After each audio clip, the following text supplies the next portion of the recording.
গরমের হাত থেকে মৃদু স্বস্তি দিতে হালিশহরে জুট মিল শ্রমিকদের মধ্যে ঠান্ডা পানীয় জলের বোতল বিতরণ করলেন সাংসদ অনুগামী রাজা দত্ত।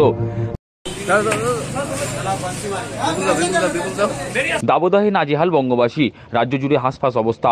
বেলা বাড়তেই বাড়ছে গরম, পাল্লা দিয়ে বাড়ছে তাপমাত্রা। ঘর থেকে বেরিয়ে গন্তব্যস্থলে পৌঁছতে নাভিশ্বাস উঠছে সাধারণ মানুষের। তবে তীব্র গরমে 8 ঘন্টা হাড়ভাঙা পরিশ্রম করে কার্যত কাহিল হয়ে উঠছেন জুট মিল শ্রমিকরা। প্রখর দাবদাহে কাবু হালিশহরের হুকুমচার জুট মিলের শ্রমিকদের মৃদু স্বস্তি দিতে এগিয়ে এলেন সাংসদ অনুগামী তথা হালিশহর পুরসভার প্রাক্তন উপপুরপ্রধান রাজা দত্ত। শনিবার তিনি শ্রমিকদের মধ্যে লেবু, চিনি সহ ঠান্ডা পানীয় জলের বোতল বিতরণ করলেন। পানীয় জলের বোতল বিলির মাধ্যমে বিজয়ী প্রার্থী অর্জুন সিংয়ের সমর্থনে শ্রমিকদের মধ্যে তিনি ভোট প্রচারও করলেন। এদিন সাংসদ অনুগামী রাজা দত্ত বলেন, প্রচণ্ড গরমে জুট মিল শ্রমিকরা 8 ঘন্টা কাজ করার পর ক্লান্ত হয়ে পড়েন। তাদের কিছুটা স্বস্তি দিতে এই উদ্যোগ। দেখুন, 2024-এ এত গরম পড়ে গেছে, সেলসিয়াস 43 ডিগ্রি চলে গেছে। সেক্ষেত্রে দাঁড়িয়ে আমরা মানুষের পরিষেবা দিই।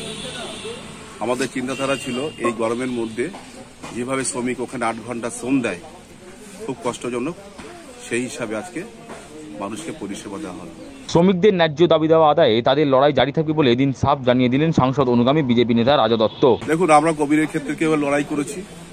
যে কোনো প্রাকৃতিক বিপর্যয় আসুক না কেন, আমরা মানুষের পাশে থাকবো এবং আমাদের যিনি আছেন মাথার উপরে, সে শিখিয়েছে মানুষকে পরিষেবা দেওয়ার জন্য। বার্তা দিতে হবে না, মানুষ বুঝে গেছে যে কারা এসছে এবং কি করতে চাইছে এবং আগামী দিন এই শোষণের হাত থেকে মুক্তি দেওয়ার জন্য সংসদ আছে।